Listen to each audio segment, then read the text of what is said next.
Hi guys, അപ്പം ഞാൻ വന്നിട്ടുള്ളത് എനിക്കൊന്നൊരു കൊറിയർ വന്നിട്ടുണ്ട്. ജുവൽ ഗാലക്സി എന്ന് പറഞ്ഞൊരു ബ്രാൻഡിൻ്റെ ഒരു പ്ലേറ്റഡ് ബ്രേസ്ലെറ്റാണ് വന്നിട്ടുള്ളത് കേട്ടോ. അപ്പോൾ ഞാനിത് കണ്ടപ്പോൾ എനിക്ക് ഒരുപാട് ആഗ്രഹം തോന്നിയിട്ട് വാങ്ങിയതാണ്. കണ്ടപ്പോൾ നല്ല ഭംഗി തോന്നി, അങ്ങനെ വാങ്ങിയ പ്രൊഡക്റ്റാണിത്. ഇതാണ് കേട്ടോ സാധനം.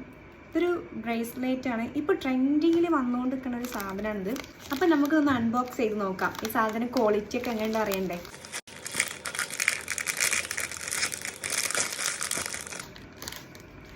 ഗൈസ്, നല്ല ഭംഗിയുണ്ട് കാണാനേ, കണ്ടോ? നല്ല ക്വാളിറ്റിയിലാണ് വന്നിട്ടുള്ളത്. നല്ല ഭംഗിയുണ്ട്. നമ്മുടെ സൈസിനനുസരിച്ച് നമുക്കിത് കൂട്ടാനും കുറക്കാനൊക്കെ കഴിയുന്ന രൂപത്തിലാട്ടോ ഇതിൻ്റെ അഡ്ജസ്റ്റ്മെൻറ്റ് ഉള്ളത്. ഞാനിത് പർച്ചേസ് ചെയ്ത് ഫ്ലിപ്കാർട്ടിൽ നിന്നാട്ടോ. ജസ്റ്റ് 200ൻ്റെ അണ്ടറിലാണ് ഇതിന് എമൗണ്ട് വന്നിട്ടുള്ളത്. ആ ഒരു എമൗണ്ടിൽ ഇത്രയും ക്വാളിറ്റിയുള്ള പ്രൊഡക്റ്റ് കിട്ടുകയെന്ന് വെച്ച് കഴിഞ്ഞാൽ വലിയ കാര്യം തന്നെയാണ്. ഇപ്പോൾ പാർട്ടി വെയർ ആയാലും വെസ്റ്റേൺ വെയറിനായാലും ഒക്കെ നമുക്ക് യൂസ് ചെയ്യാൻ പറ്റും. എന്തായാലും നിങ്ങളൊന്ന് ചെക്ക് ചെയ്ത് നോക്കാം. ഞാൻ എന്തായാലും ടാഗ് ചെയ്യാം. അടിപൊളി പ്രൊഡക്റ്റാണ്. ചെക്ക് ചെയ്തിട്ട് എല്ലാവരും ഫീഡ്ബാക്ക് അറിയിക്കാം.